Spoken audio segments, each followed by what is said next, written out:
Lindsey Caplan, welcome to the Human Capital Innovations Podcast. Thanks, John. Great to be here. It is a pleasure to be with you. You're joining us from the Bay Area. I'm south of Salt Lake City in Utah. And today we're going to be talking about common pitfalls and ways around those pitfalls in gathering in the organization and organizational change and how we can go about doing all of that more effectively. As we get started, I wanted to share Lindsey's bio with everybody. Lindsey Caplan is an organizational psychologist and communication strategist. She helps HR, marketing, and business leaders script employee experiences that help boost morale, engagement, and retention for the long term via her consultancy, The Gathering Effect. I really like that. And maybe you can just start by telling us a little bit more about The Gathering Effect, as well as anything else about your background or personal context. Yeah, sure. So my background is a little different, maybe. I've worked across entertainment and education and business. But what all of those things have in common is I've been shaping or creating experiences that lead to creating an effect in other people. So that whether it's to entertain or inform or engage, it's always usually been a gathering.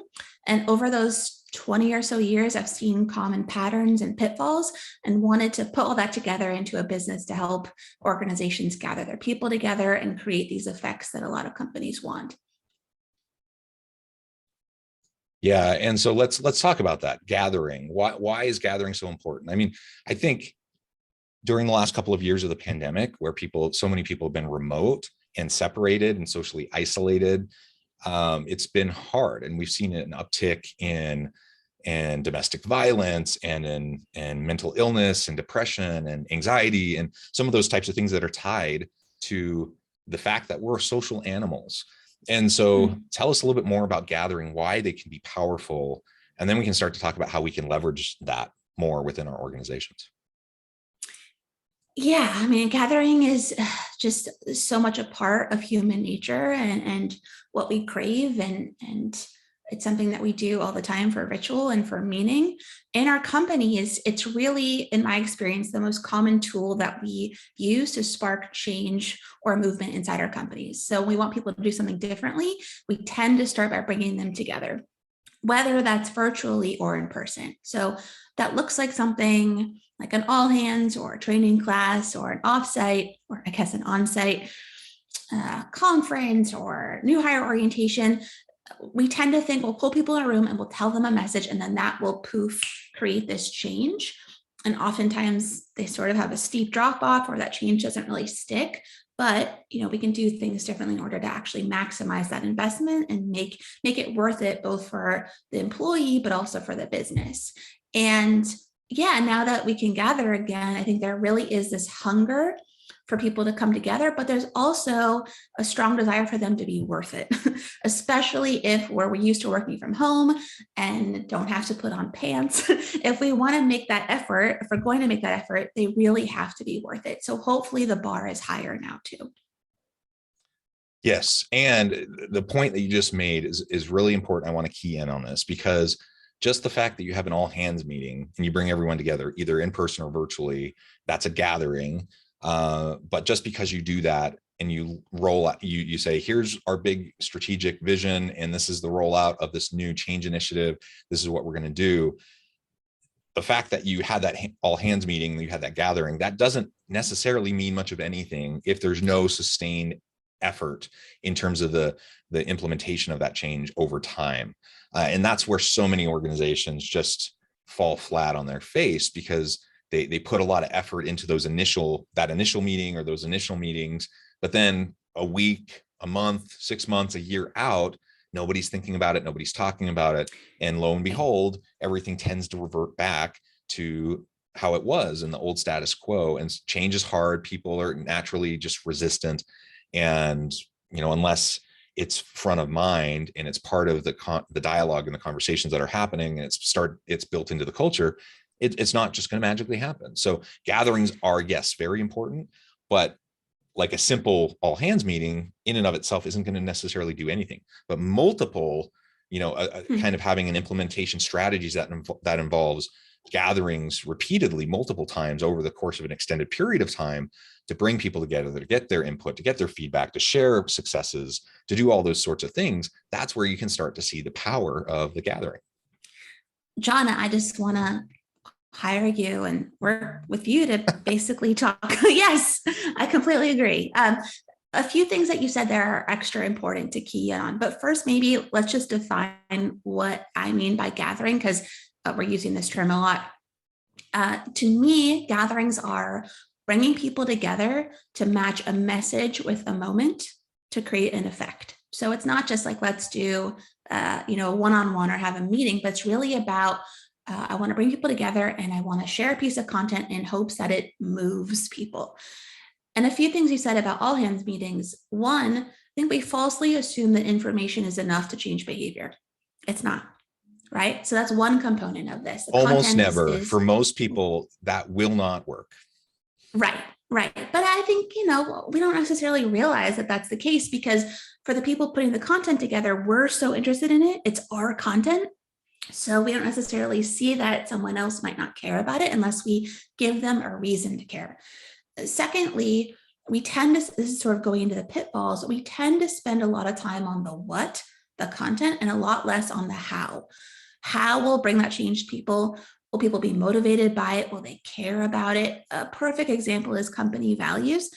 I tend to see companies spend all of their time on what will our new values be, and very little time on how to bring that change to the company. And I really would suggest we reverse that formula.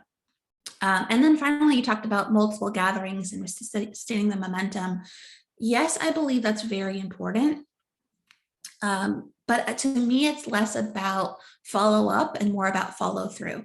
So are the actions that we're talking about in the gathering, are the leaders demonstrating this behavior? Is it in the business? Is it live? Is it in our reward mechanisms? Those are the kinds of things that I think are really key. So anyway, a few add-ons to your brilliant comment. Yes, follow through is so important, and just finding ways to have it embedded into the systems and the mechanisms, the policies, practices, procedures, the daily life, the lived experience of people at work. Unless that's happening, most changes aren't going to take effect. And that's the hard work. That's the hard work of change, right? Absolutely. Very good. And I know you talk about gatherings as culture on display. I love that concept. Maybe describe that a little bit more for us. And what does that mean? Like, for us as organizational leaders, how can we leverage that, recognizing that gatherings are culture on display? Yeah, I think when we move to remote or hybrid work, many of us, we have limited time when everyone's together, and limited time where we're, seeing leadership or seeing sort of what's expected at our company, whether it's, not on Slack, right? And so when we log into an all hands, or we log into a workshop, or we log into a values kickoff or a sales kickoff, that's a time when we're really seeing how the company acts and how they behave. We don't get a lot of time to hear and see from leadership. So these are the new signals about what we care about as an organization, because we're not seeing people in the hallway and seeing their everyday behavior. So again, I think these gatherings now have a higher bar. If we log into our weekly all hands, that can either potentially dip engagement and motivation, or it can raise it, depending on how we act and how we behave. So I think it's really due time that we're much more intentional in how we gather people. Yeah, we want our gatherings to be meaningful and to matter and to have like a clear purpose, right? And when that doesn't happen, I mean, that's always been the case, but I think now, as we are really shining a light on this, the pandemic helped us realize how many stupid meetings we've been going to, how many pointless gatherings there have been in the past, and challenging the assumptions about what needed to happen just because it's always been done that way versus what actually matters. And so if you have a gathering, if you're bringing people together, recognize, I mean, there's opportunity costs there. You're bringing people away together to be away from their normal jobs and being productive and creative and innovative and whatever. There's an opportunity cost there. Not just in terms of the actual time spent, but also in terms of the morale, in terms of people's engagement. And so if you bring people in and it's a soul-sucking kind of a experience, it's going to have a negative effect. It's going to dip all those positive things that we're trying to achieve. It's not going to have the effect that we want. So just make sure you're really clear-eyed about the purpose, make sure it's well designed, make sure it's meaningful. If you can do those things, it can be an opportunity to reinvigorate people, to get them excited, to inform, yes, but also to help them see the culture in action, to walk the walk and not just say nice things or put nice things on the website or on banners, but actually do them and demonstrate them for people. That's going to do more to change and shift culture in the organization than almost anything else. Just nodding my head. Yes, I agree. But I feel like we should tell people how to do this and not just sort of preach. Yes. Preach its importance. So yeah. So let's get into that. So what can we do to design more meaningful, purpose-driven gatherings that are going to have the type of positive effect that we're llooking for? Yeah. So there's a few steps that I think we can follow. One is, like you said, to define the purpose. In my vernacular, I call it the effect. So what do we need from the people that we've gathered? What's the change that we're seeking? What's the after? What's the end that we're starting with? So for example, if we're doing a company all hands, what do we want people to walk away with? Do we want to just inform them or need to engage? Do we want them to comply? What's the effect that we really need? And then that clarity helps us design a gathering that really leads to that effect versus just starting with the content, which is where people tend to start. And I say, don't start with the content, start with the effect. So that's the first piece of advice. And then I'll share a very brief sort of model that I've created that helps people, I think, understand the difference between engaging gatherings versus ones that are sort of meant for compliance and sort of check the box. So gatherings can either be push or pull, or they can be one size fits all or personalized. And the vast majority of our gatherings are push and one size fits all. What I advocate for is let's move the needle towards more pull and personalized when what we need is engagement. The key is when we need engagement. So push versus pull. Push, standard gathering, maybe our all hands. The employees are very passive, sitting there listening. They're not really actively involved. It's potentially mandatory. They're just sort of like a waterfall. Information is sort of washing over them and they're expected to absorb it and retain it. Whereas pull, we're much more active. We're not necessarily doing breakout rooms, but we're asked a question. We're asked to give feedback. We're invited to participate in ways that feel comfortable. And I think these are key differences that we can use to remember that gatherings are meant to be done with people, not at people. And if you want them to be done at people, then send an email. Don't bring people together unless there's a reason for them to be there. So maybe I'll just pause there and just. Yes, I love that point. How many of these gatherings do we have that really should just be an email or a quick Slack message or something like that? People get really frustrated when they're being brought together to do things that they know could just be quickly communicated by an email, or just do like a quick 5-minute video that you send out to people or whatever, right? So I really like that kind of a focus, and just, again, making sure that what you're doing is going to resonate with your people.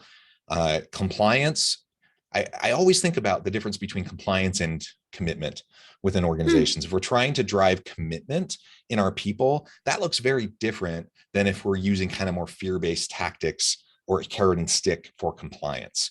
And the default in many organizations is compliance, like you said. But I don't think that's actually what they're intending. And what they really want is loyalty, commitment, engagement, those sorts of things. But they're designing the experience the exact wrong way to get what they want. I love that, compliance versus commitment. I might steal that and credit you. I doubt I came up with that. I'm sure someone else has said that, but it is a useful way to think about how a lot of things in organizations are set up and function. Because I'm working with an organization right now.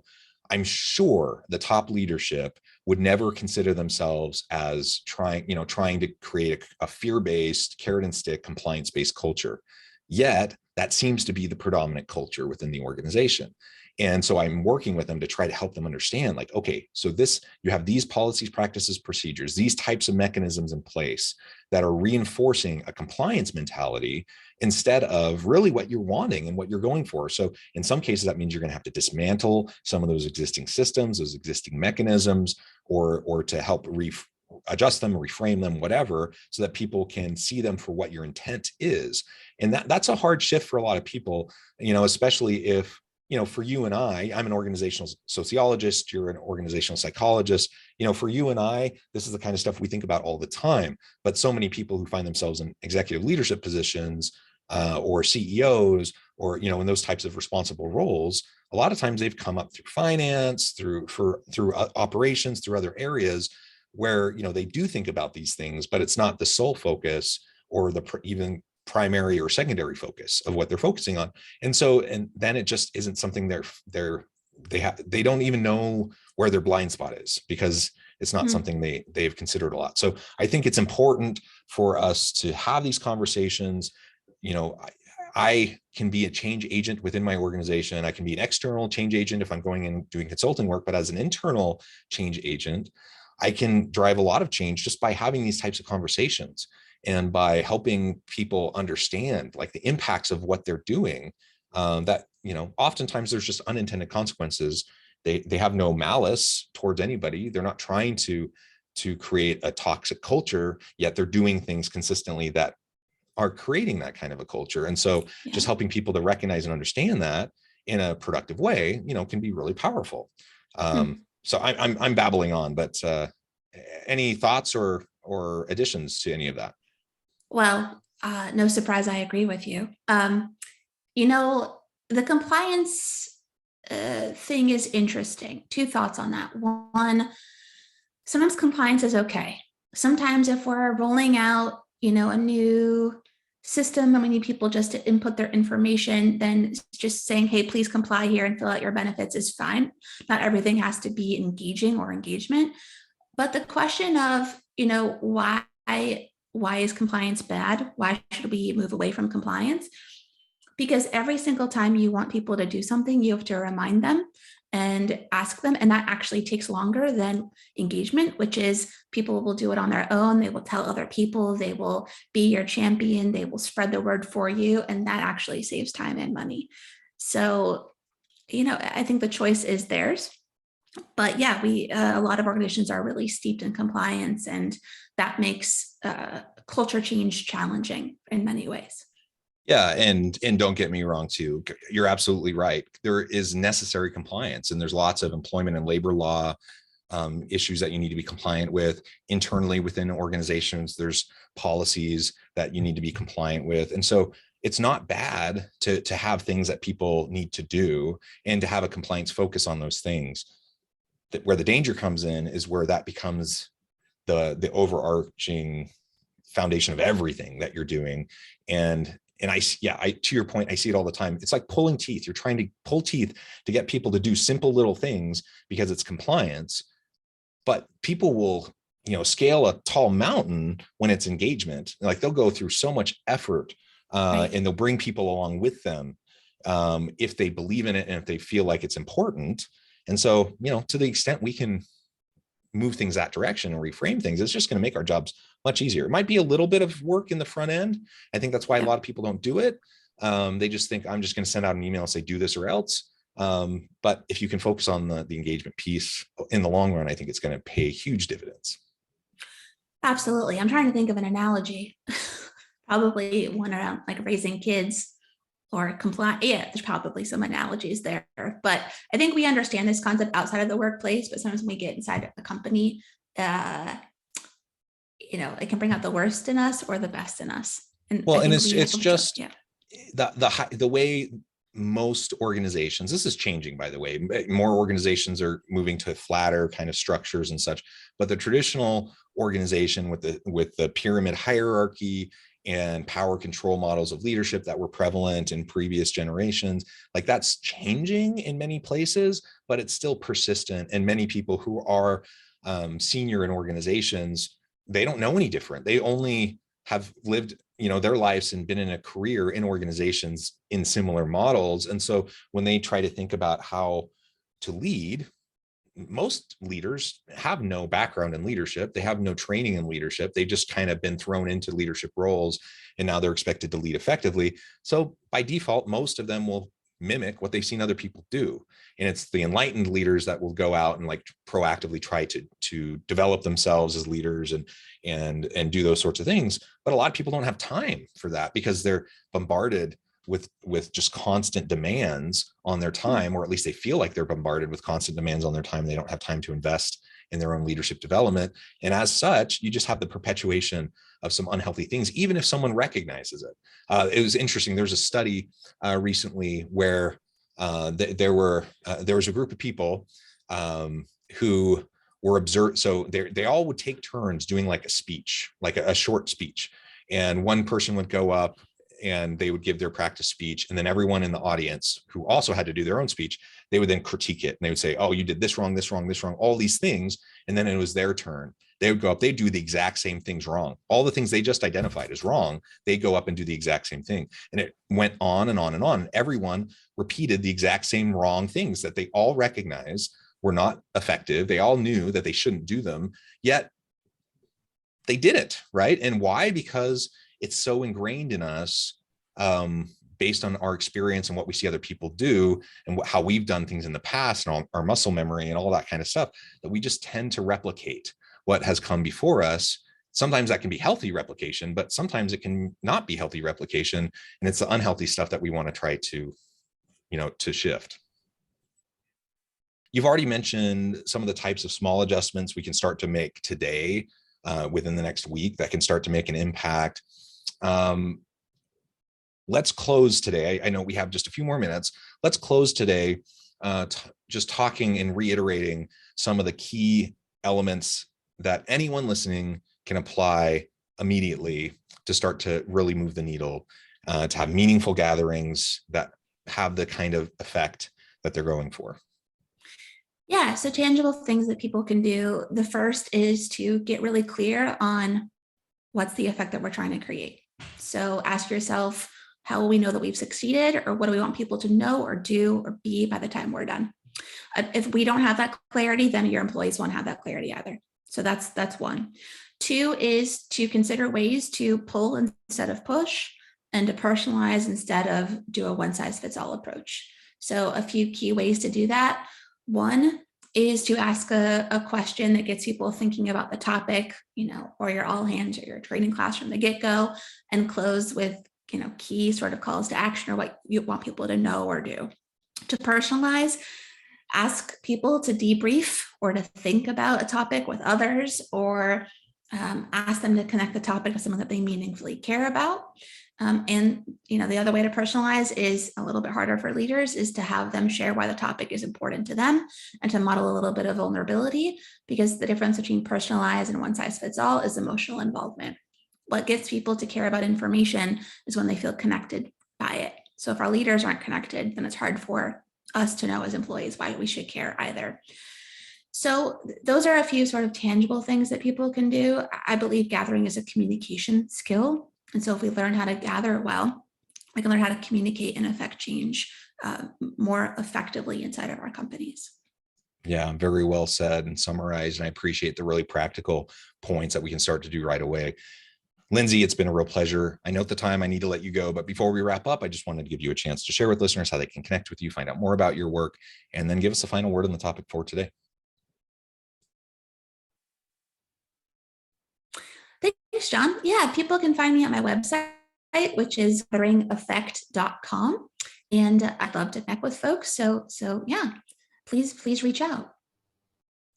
Wonderful. Thank you, Lindsey. It's been a pleasure. I encourage listeners to reach out, get connected. And as always, I hope everyone can stay healthy and safe, that you can find meaning and purpose at work each and every day. And I hope you all have a great week.